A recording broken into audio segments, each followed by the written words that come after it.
Ladies and gentlemen, thank you for standing by and welcome to the full year reporting season update webinar. At this time, all participants are in a listen-only mode. Following the presentation, there will be a question and answer session. We'll be taking questions today online via the web panel. To submit a question online via the web, please type your question in the Q&A box located on the bottom left of your screen. Please be advised that this webinar is being recorded. I would now like to hand the webinar over to your host today, Mr. Anton Dupreez. Thank you. Please go ahead. Hi, good morning. We're just giving a feedback on the past 4 months for the fund. I've just included the first 2 slides, really just to remind ourselves and our investors that the process that we follow is really consistent, and that's quite important if you look at the volatility we had in these few months.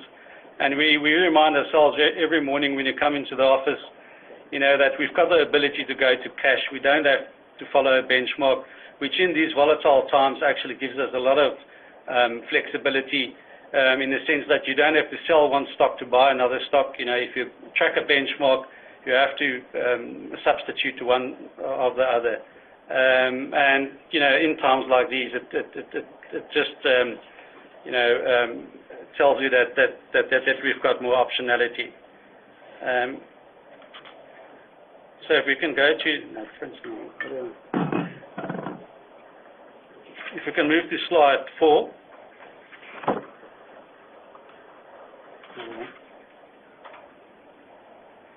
Sorry, we're just having a IT problem here.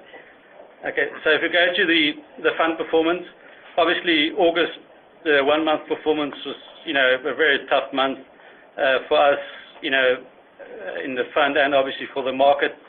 We were down 4.2%, the market was down 7.3%.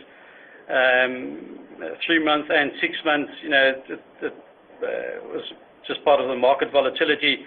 So although we have employed, you know, some capital preservation techniques that we'll talk about later on, it was very tough. I mean, August was the most severe down month since the GFC. But if you look at the, you know, the 1 year, 2, 3 years, and since inception, we've still maintained to get our base return, and importantly, we haven't lost money in any of these years, which just shows the underlying strength of the way that we invest and the consistency, very important, that we apply to our process. I'll give it over to Mark now that will discuss the next few slides. Thanks. So this slide here just, I guess, summarizes over the 3-month period to August the main contributors and detractors to the fund. Clearly, it's a diversified fund, so in any given period, we have a combination of both. We're going to touch on a few of these more specifically later. If we don't address the ones that you'd like us to address, then by all means do submit your questions, and we're happy to go through. More specifically. I might just move to the next slide, which talks about our cash levels and summarizes how we've deployed it. But just as a quick reminder, our cash holdings as a percentage of the portfolio is really an outcome of opportunities that we see in the market. We don't sit around and have a meeting and decide from a top-down level how much cash do we think we should be holding. In a market where valuations are high, we find fewer opportunities in the market, and so our cash will accumulate. In periods where valuations are lower, we find more opportunities, and so typically we'll have a lower cash holding. So over time, we've had as much as 35% of the portfolio in cash, and as little as 10% at more attractive periods. This specific slide just shows, I guess, the blue bars is the cash holding in the portfolio monthly over the last 18 months or so. You can see, I guess, from the period of January 2014 up to September 2014, it did slowly accumulate, and that was on the back of the yellow line generally having some positive market performance, particularly a couple of strong months in there you can see. September 2014 was a very weak month. The market was down over 6% or so, and that gave us an opportunity to deploy some of that cash. So that was the first, I guess, phase of redeployment. We did see some strength thereafter, the yellow line in the market once again. But then since, really, I guess we had two big months. There was June 15 and then just in August, some fairly sizable market corrections. And you can see once again we have deployed cash, moving from a level of about 25%, I guess, towards the end of last financial year to about 15% now. So again, it's a bottom-up process, but that chart just shows you how it evolves in practice. The next slide just, I guess, summarises or shows a few of the changes in positions over that period. The new added stocks you can see there, I guess those basket of stocks added is a combination of a few things. There was a few capital events in terms of capital raisings, Duet and ANZ. Spotless had an escrow placement, so that was one driver. We did add some new position to Meridian Energy, which Anton's going to talk about, and tactically we also added to a few existing holdings, which just became a whole lot cheaper, which again gave us some more attractive entry points. I might just quickly talk about Spotless on this slide. I mean, we haven't spoken a lot about Spotless in these presentations. We've been accumulating a stake over a small amount of time. We knew there was this capital event coming up. The private equity owner, their remaining stake, which was 20% of the company, was being released from escrow. So that placement was always coming to market. We knew there would be an event. Spotless is a company that effectively is a book of long-term service contracts, essential services to governments and blue-chip corporates, with very high visibility over its revenue stream. For example, they know today what 95% of their revenue will be for this year. They effectively know what 70% of their revenue will be for the next 3 or 4 years. So it's a very good company or business from that perspective, that we have high visibility. It is then incumbent on management to execute those contracts to budget, to keep expenses in line, and at the end of the day, it's providing us a 9 to 10% free cash flow yield and a 6% dividend yield along the way. So it's a very attractive company for us, and the opportunity came for us to take that to a meaningful position in the period due to that placement from its private equity partner. Anton's just going to talk a little bit now about Z Energy and possibly Metro Glass. So I'll just hand back to Anton. Yeah, just on Z Energy. Z Energy was one of our biggest performers this past 3 months. What has happened there is that they've made an offer to buy the Chevron assets in New Zealand, which would give them a 50% market share. There's a lot of synergies, not just on the cost side, but also in the procurement, having a bigger slice of the market.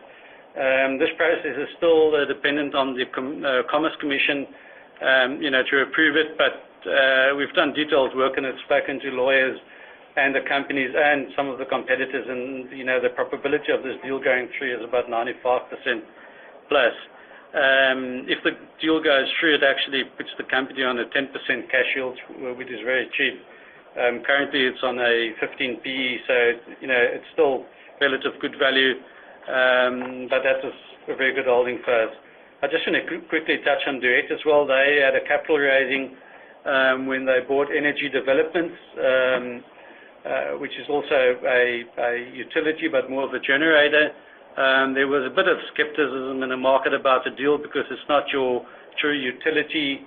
If you look at the old Duet with the Dampier to Bunbury pipeline and United Energy, but if we actually look at more detail of the underlying company of Energy Development, it's very similar to a Dampier to Bunbury pipeline. We have long-term contracts. 60% of the income is take or pay. And your pricing is also fixed, so it's back to back with your sales, so you don't take any risk on that. And we actually partook in that. Duet became expensive. We sold off some of it, and then with the capital raising, we upped our stake again and it's a close to a 5% holding in the fund. It's always been a big holding in our fund, as you might recall. We sold Metro Glass, it's a New Zealand company. They manufacture glass. We became concerned about firstly the downturn in the New Zealand economy, and also their increased reliance on commercial work, whereas their stronghold was always in residential and a new build, but some of those were actually postponed and pushed out, so they became more reliant on commercial, which is a higher risk area. You have to carry more stock, and you don't have that certainty. And we sold the stock, and then since then they've downgraded the FY16 numbers as well. I'll hand over to Mark now, that will give us some feedback on reporting season. So I guess just a few brief points, our observations of reporting season. Leading into reporting season, there were a handful of fairly significant profit downgrades, and Slater and Gordon comes to mind. Seek is another. Flight Centre had a curious one as well. If we sort of remove those ones, those particular cases, and have a look at sort of the main mass of companies that reported during August, it was a relatively benign reporting season with 50% of companies beating expectations. I'd say there wasn't a very large beat amongst that crowd necessarily, but a slight beat, and just under 50% missed. Again, most of those probably marginal, with a small percentage in line. The real takeaway, I think, is that the outlook commentary and guidance was quite soft. There were very few management teams out there with enough visibility or confidence to really sort of set any level of expectations for FY16, and that obviously sets our expectations and the way we look at businesses. We obviously look for visibility ourselves. If management doesn't feel they have the visibility, then that's instructional. Industrials were a key source of disappointment.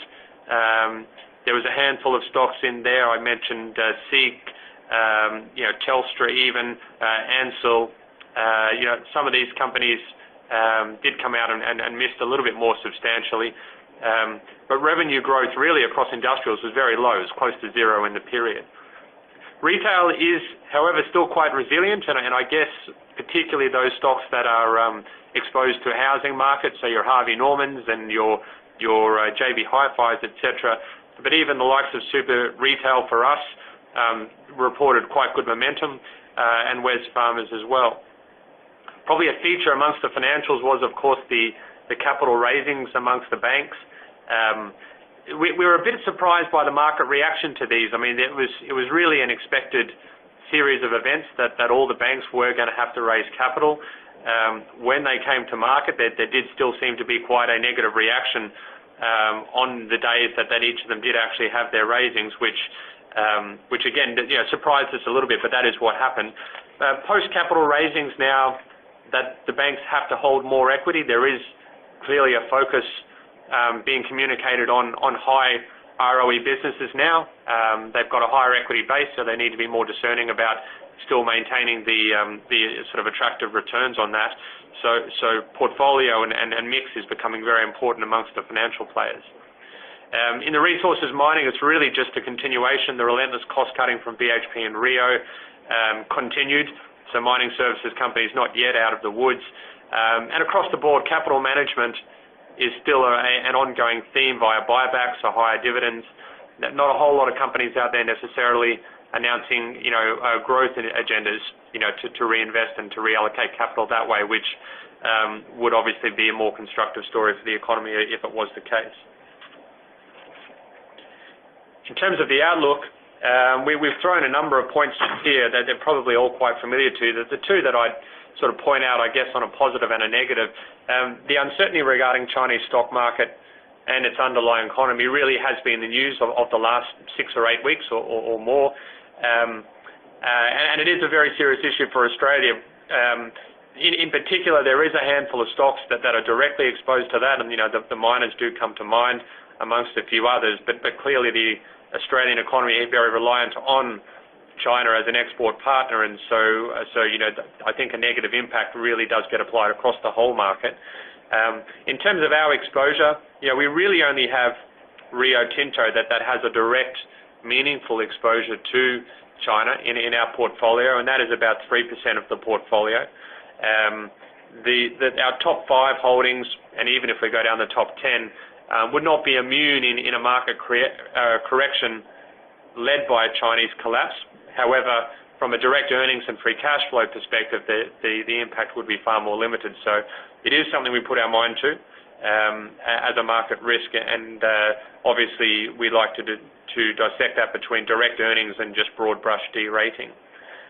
The other one I'd mention there is still low deposit rates continue to force investors into the equity market. Perhaps there's been a bit more caution recently, but we still do see it as a force of, and you will see with your clients as well, with term deposits rolling over, very low cash rates out there, the TINA and FOMO effect, there is no other alternative, and the fear of missing out is still seeing money flows into equities. So, that's partly offsetting, but certainly I think the prevailing factor is still uncertainty regarding China.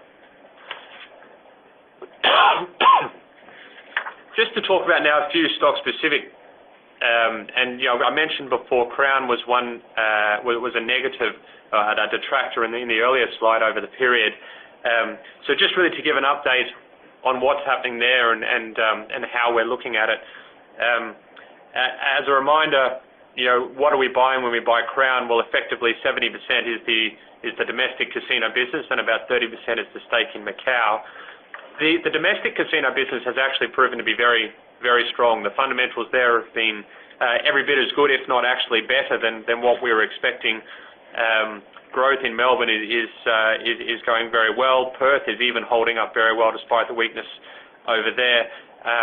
So really that's a big tick for us.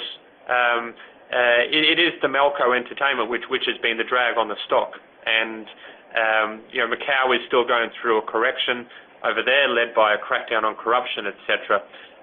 How we look at it is we actually see, obviously it's been a painful process, but it is actually a structural rebasing of profits in Macau, obviously away from the more volatile and risky VIP business and sort of anecdotes of money laundering, etc., to a more sustainable, mass-focused region, if you like. And then we've seen that already. I mean, VIP business used to be at least 50% or thereabouts of profits in the region. That's now risen to about 80, 85. For MPEL, it's actually a higher number than that. So we're actually seeing that the region sort of flush out a lot of the unsustainable elements to it.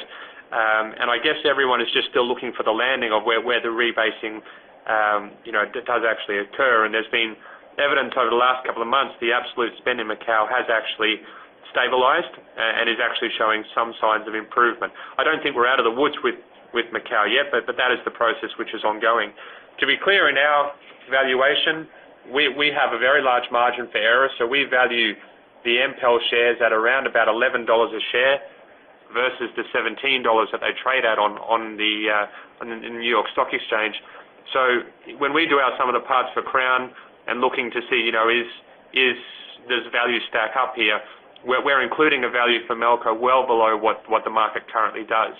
And even if we do that, we still come up with the Australian business trading on a free cash flow yield in the low double digits, so 12 to 14% or thereabouts, which we think is very cheap and very compelling based on the profile and the momentum of that business. So it has been a detractor for us. We are cognizant of the headwinds. And we watch it every day, but we do feel we've got it covered, and we do feel that one is going to be a contributor for us in the near term. We'll just click on to Credit Corp next. Anton will take you through Credit Corp and then Meridian.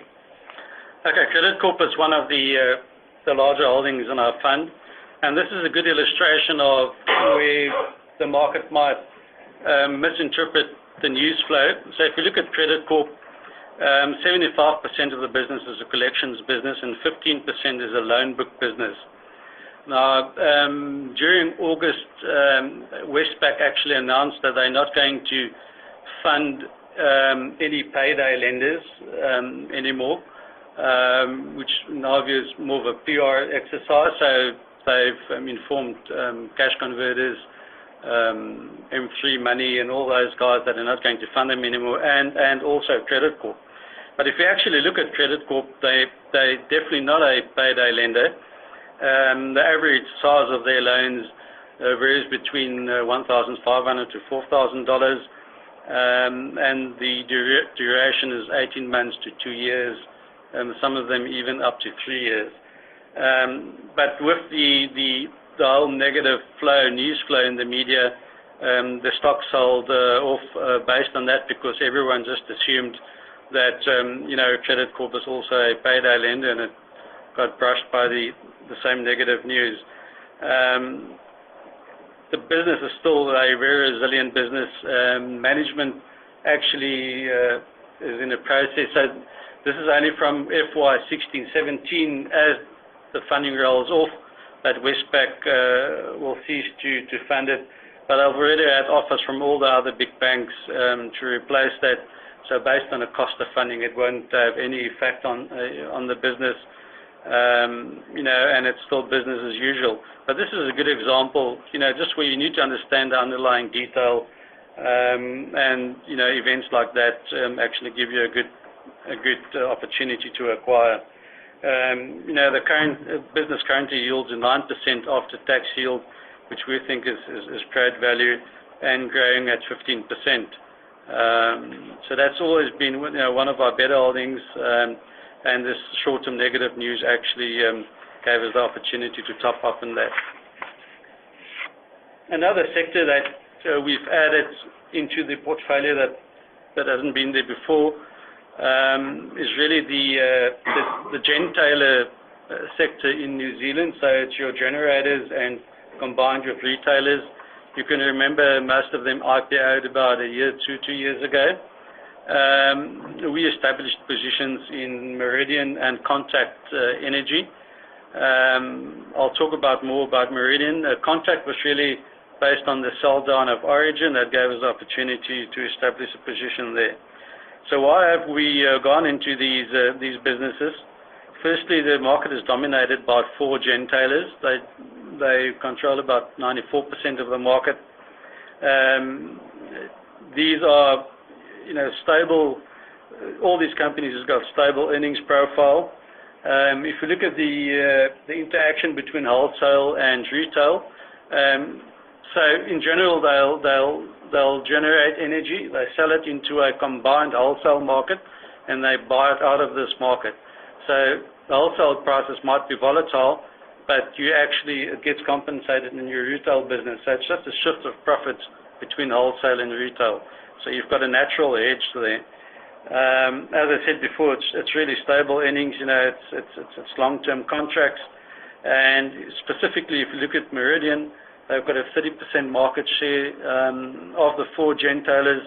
They're the cheapest supplier of electricity, as Red would always say. How much does it cost to manufacture a widget? These guys are by far the lowest cost. It's 100% renewable, 90% hydro, and 10% wind. And the added advantage of hydro is that you can actually manipulate your generation by turning on and off the water supply. It's really insensitive to business cycles. It comes back to the old theme that we have. We like to buy businesses that's insensitive to business cycles, like our duets or your toilet paper and toothpaste companies, as we call them. And it's a stable industry. The total holding in these 2 companies is 3% of the portfolio, and they currently, Meridian yields about a 7% yield, growing to 9% per annum. Contact is slightly cheaper because of the combination of their generation versus to retail, and also because it was a sold down by Origin. They had to put it at a discount, so that yields about a 10% 10% cash yield. So we'll look over time to actually up these holdings, and accumulate over time. Then another feature of the month was, we've talked about before about our market puts, and this is one of the instruments we try to protect capital. So if you actually look at all the way we look at it, our first line of defense is really to invest in defensive companies with stable cash flows. Secondly, we build in a margin of safety in our assumptions on valuations and in margins. So that's an added sort of layer. And then obviously we've always got the alternative to go into cash. If companies just become too expensive, we don't have to buy that because we don't track the benchmark and we can revert back to cash. If we've exhausted all of these levels, and the market still goes up, to us it's indication we don't have actually any opportunity to buy new stocks, and all our valuation models show that the market is expensive. At that stage, we'll take out a market put. We had a put in place with the expiry end of September. Obviously with the market volatility, it worked quite well for us, and it gave us attribution of 1.3%. Late August, with only 1 month out, we were in the money, and with the time duration, our put actually became a future.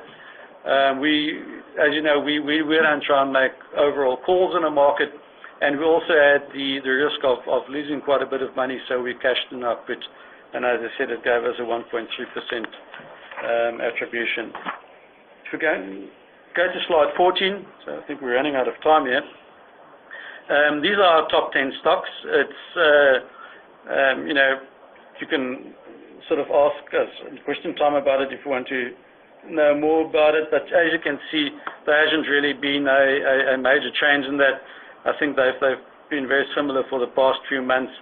More importantly, if you look at our defensive exposures, 46%, which goes back to the point that Mark said, we've got lesser exposure to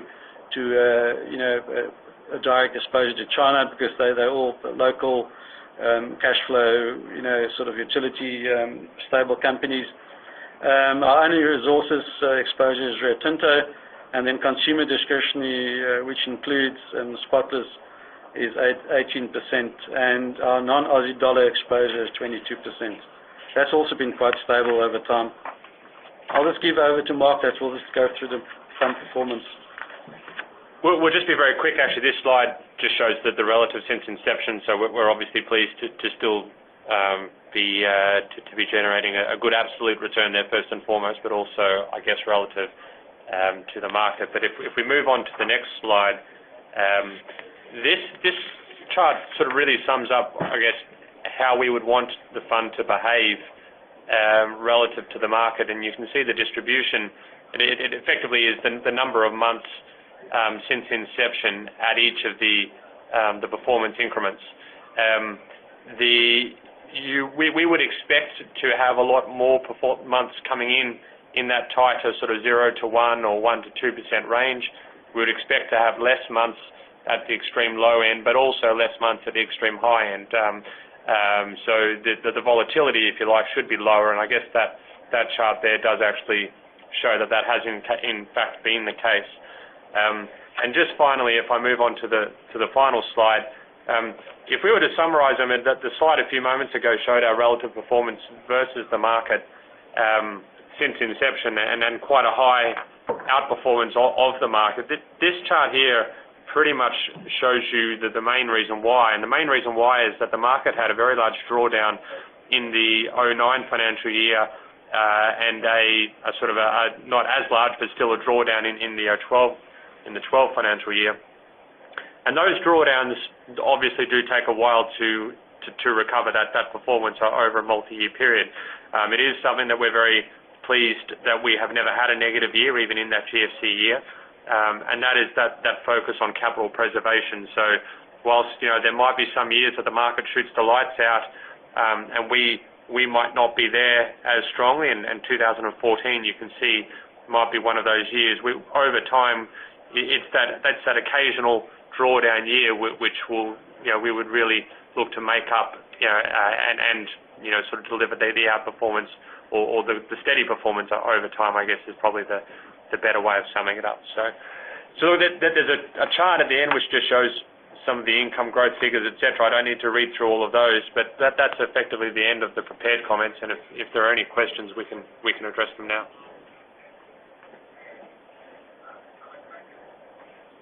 Okay, the first question is Duet Energy. Why did you increase your stake in it? As I mentioned before, that was they raised capital to buy energy developments. It was done at quite a substantial discount. Energy developments was bought at a good multiple as well, and we partook in the capital raising, when they bought the company. So if you look at Duet now going forward, it's about 30%, 35% Tampere to Bunbury, 25% United Energy, and 25% energy developments, with the rest making up made up in Multinet.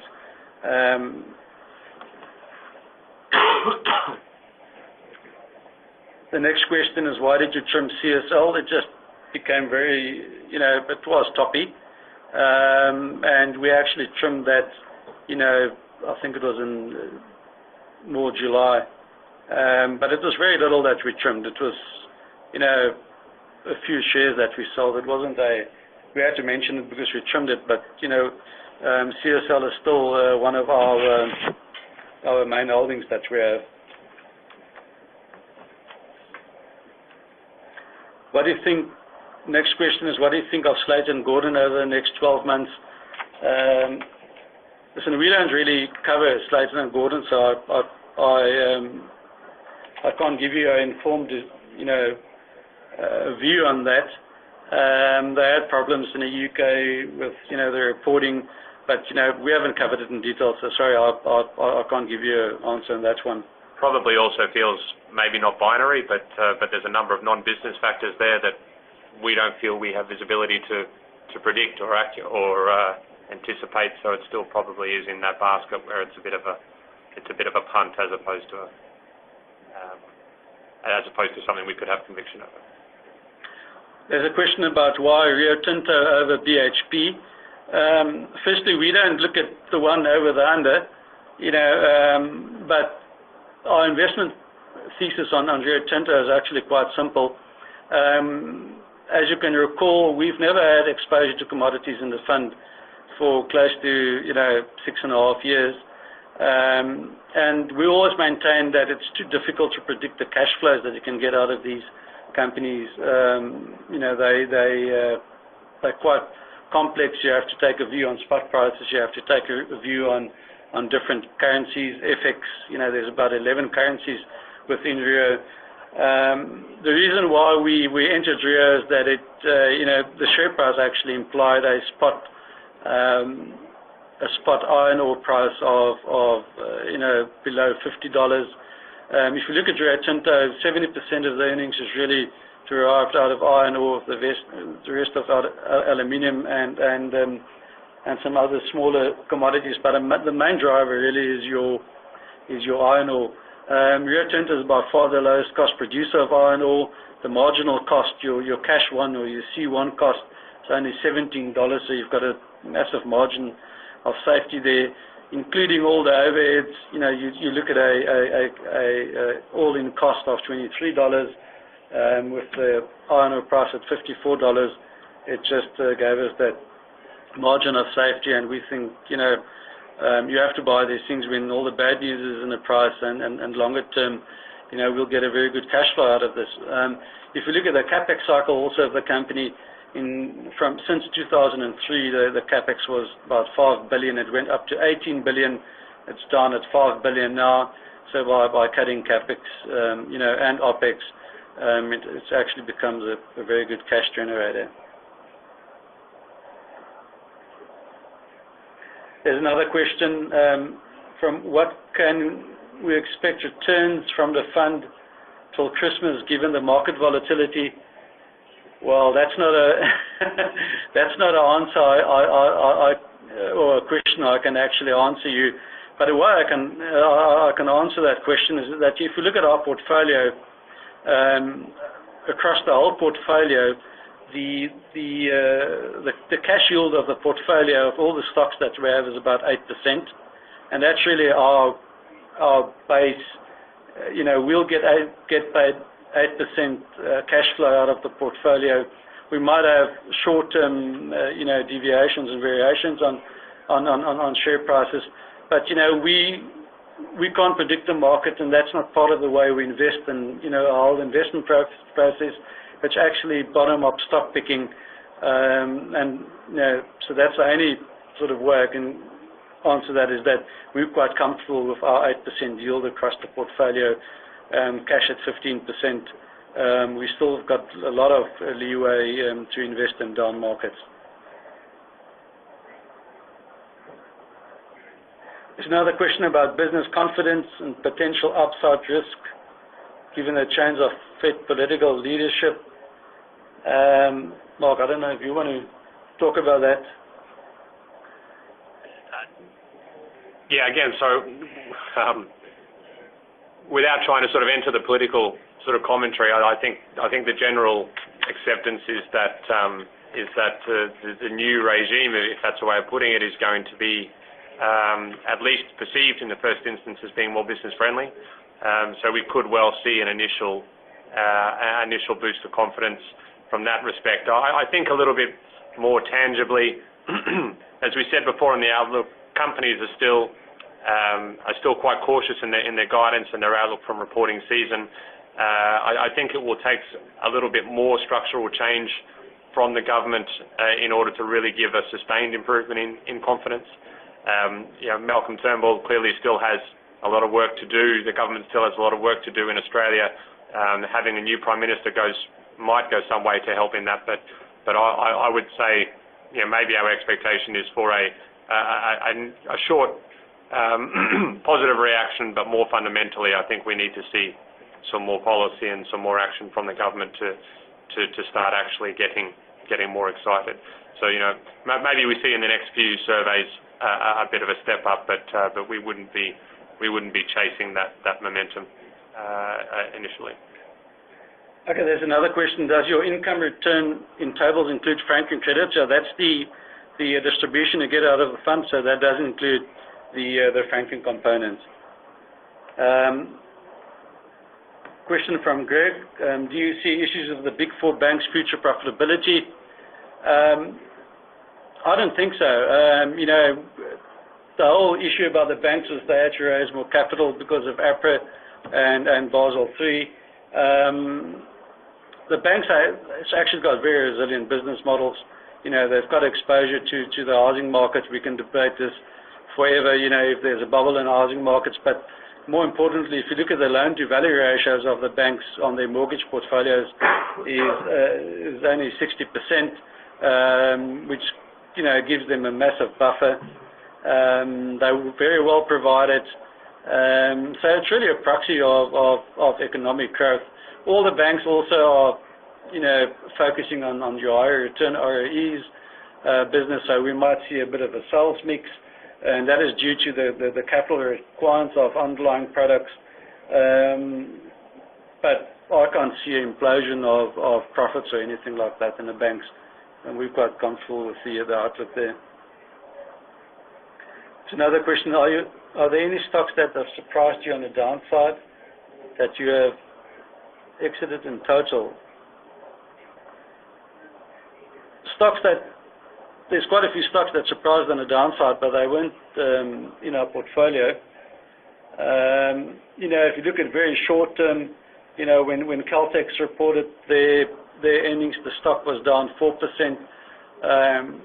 which was a bit of a surprise to us, but that was, you must remember, the share register has changed a lot since they've sold the Chevron stake, and there were still quite a few offshore hedge funds in there.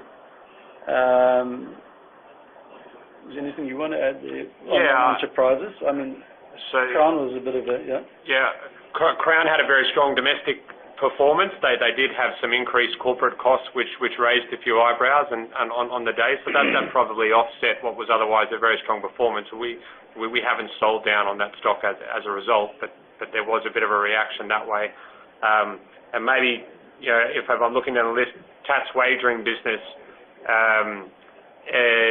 did actually disappoint on the downside as well. I think that was more a function of unrealistic expectations than actual business momentum. They literally were 1 month into a new product launch in wagering, and to judge them on that 1 month is arguably a bit harsh. But we did actually see some softness in the stock after that event. We took the opportunity to add on weakness as opposed to selling out.